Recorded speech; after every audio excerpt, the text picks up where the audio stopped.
To do these ombre shoes, you're going to need plain white canvas shoes, some fabric dye, which I got mine at Kroger for like $3, and then a bucket of warm water, and the package of fabric dye will tell you how much you need.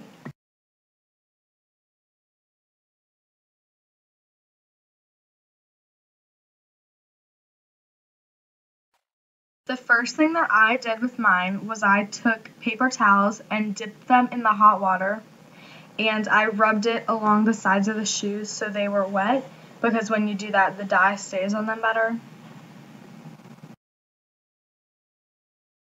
Now, depending on how much water you put in your container, you're going to pour your fabric dye into the container, and then you're going to stir it with something. I used a paintbrush just because that's what I had, and later I'm going to use a paintbrush on it.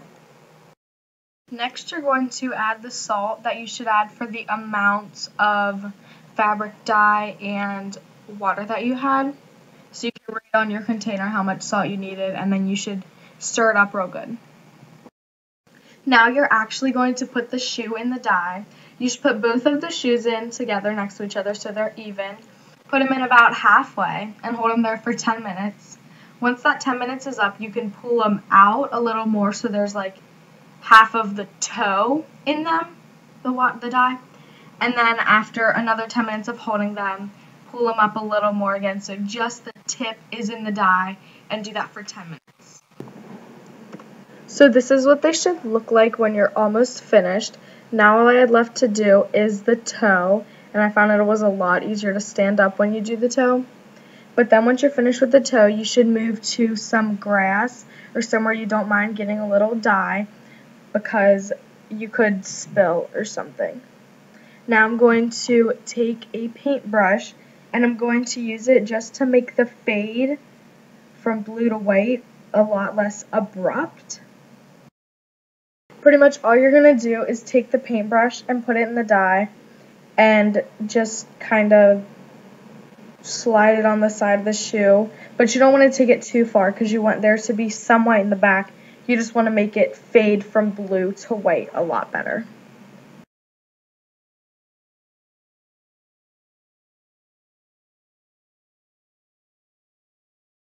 Once you finish painting the shoes, you're going to set them out in the sun so they dry easier, and if you set them standing up, propped up like I have them, they dry a lot faster and the dye comes out the tip.